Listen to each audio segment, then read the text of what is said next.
What's up, HR crew? Go ahead and get those notepads. Clock in. It's time for a staff meeting. Now, generally, when you come back from a trip, you unpack, but not us. No, we're backwards.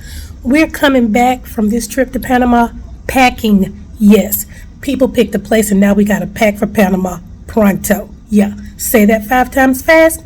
Stay tuned. You're doing life with the Daniels.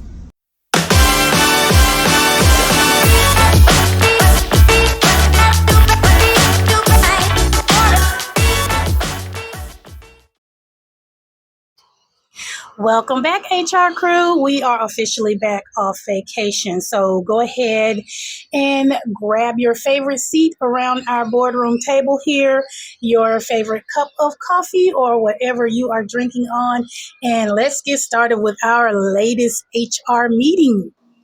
So when we left off, we had found our place and we were getting ready to move to Panama.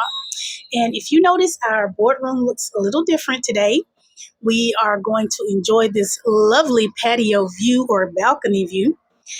So if the background is a little noisy, excuse it because we're listening to our lovely Panama traffic that is going to be sprinkled with a little horn honking and the sound of our very diverse bird population.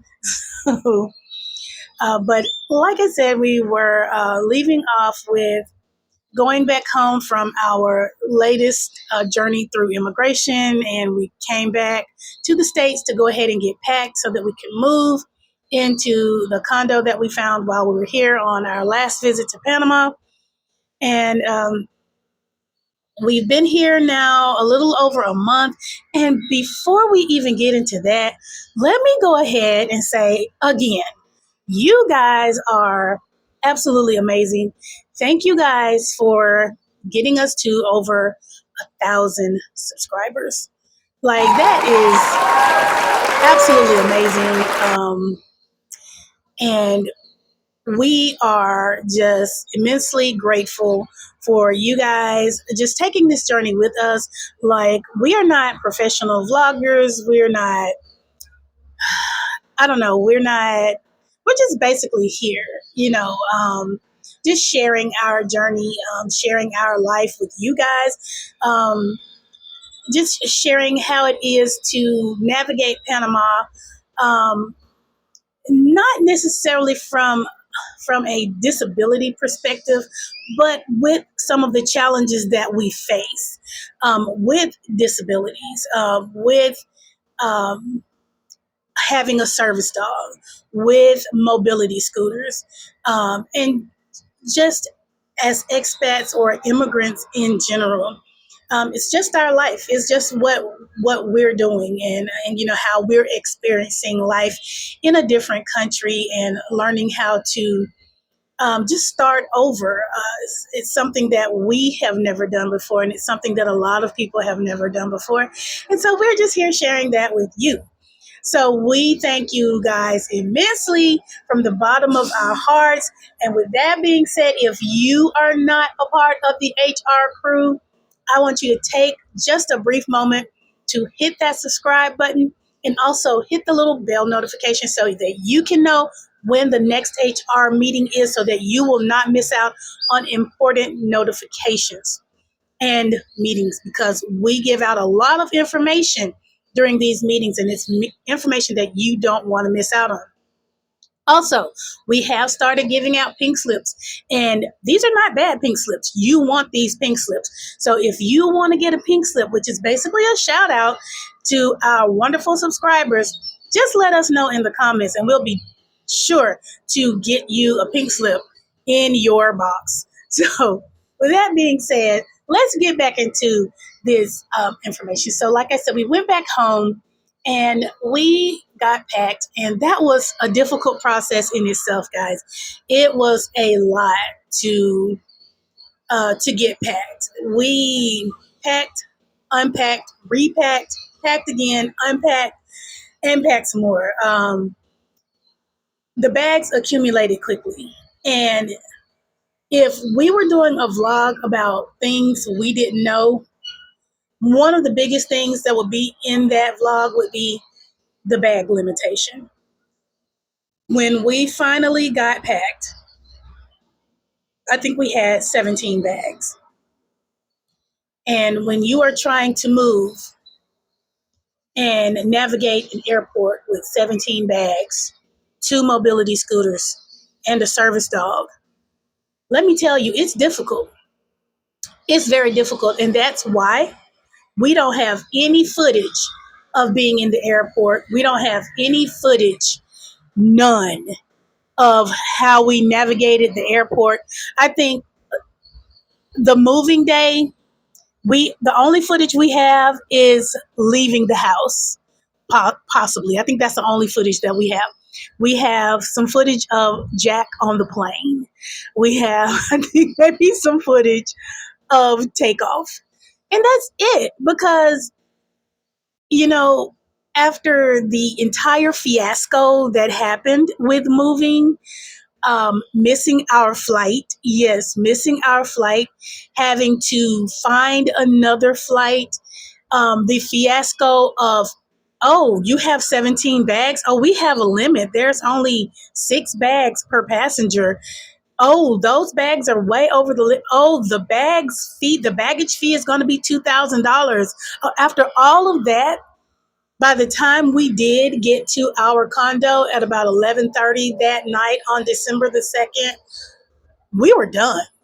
We were officially done.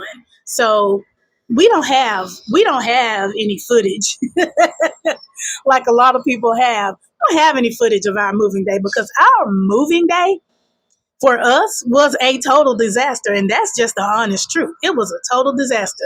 When we got our key and we turned it into the lock of this condo, what we did was, well, no, not even that, because when we got here, our CEO discovered that he left the plug to his BiPAP machine back in the States. So he actually had to sleep sitting up on the sofa. I fell face first into the bed. Luckily, I brought sheets. Why I packed those sheets, I don't know. I guess I do know now, but I packed sheets. They weren't the right size for the bed, because when we got here, we thought the bed was queen size, realized the bed was full size. That's a whole nother story for another day.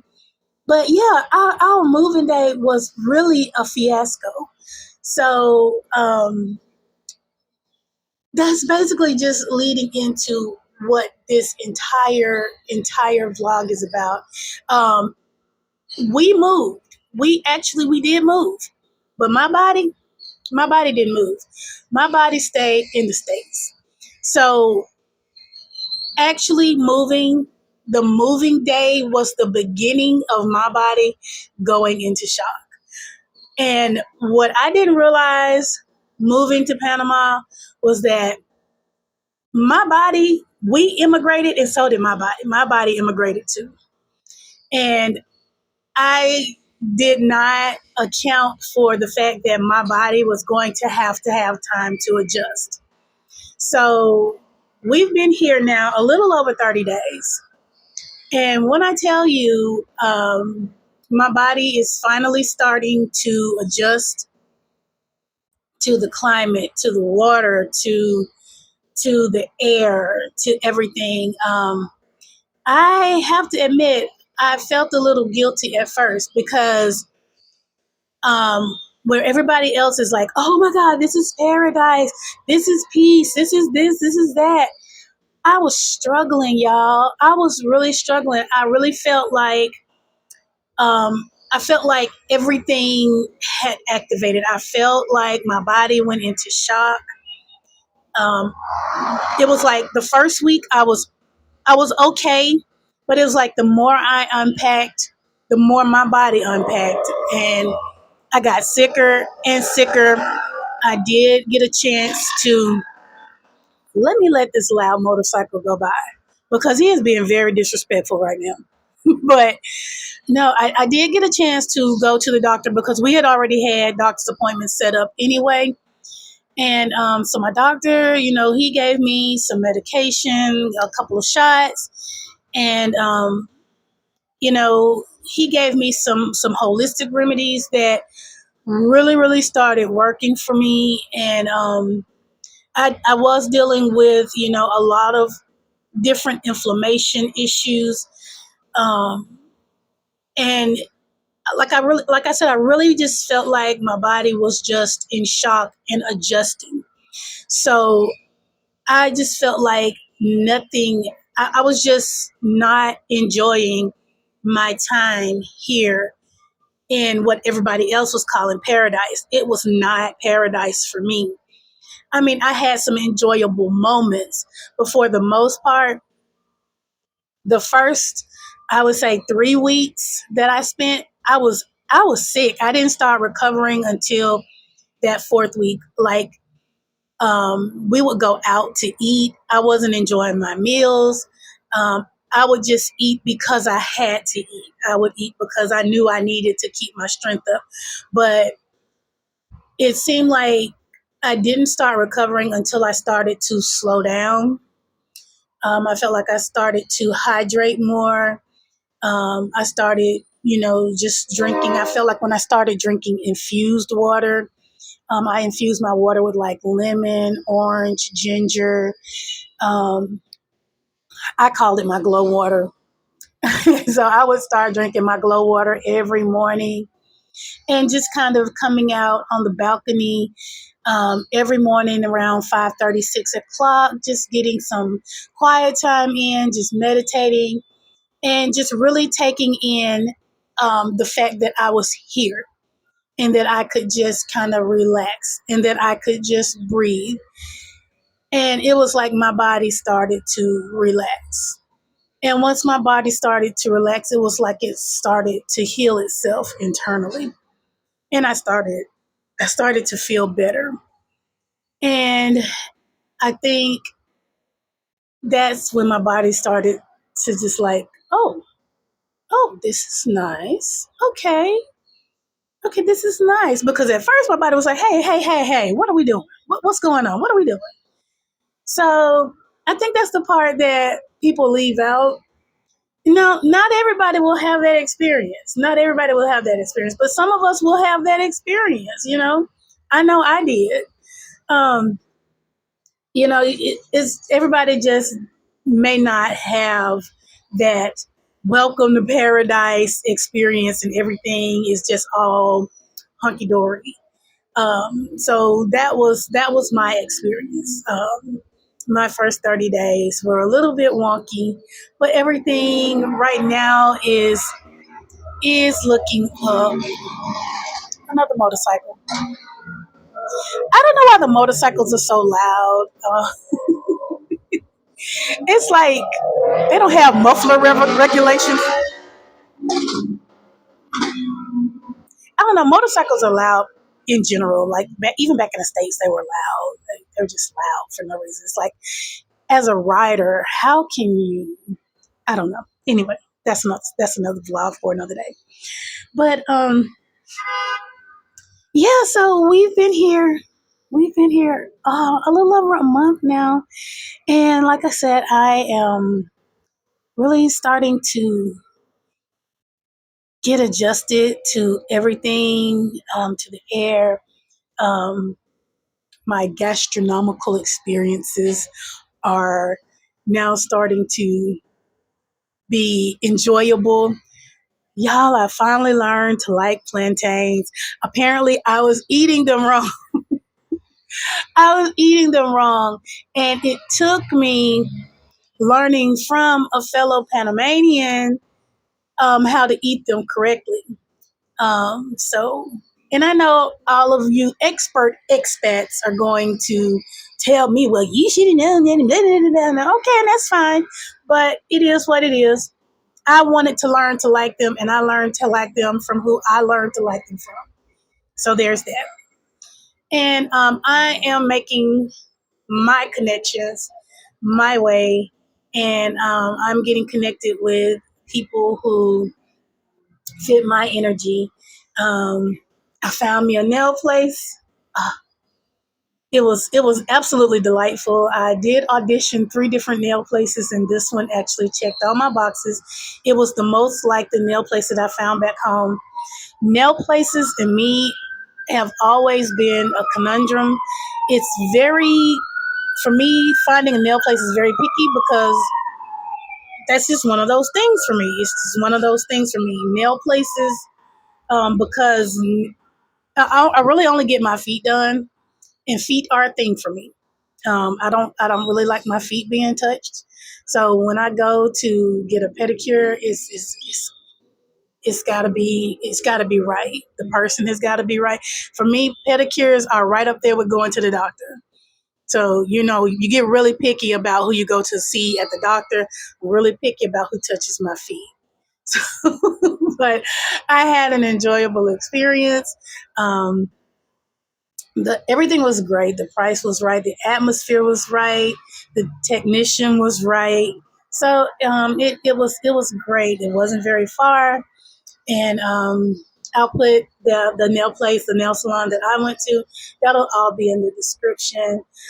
But everything has been really, really, really good. I'm really loving our condo.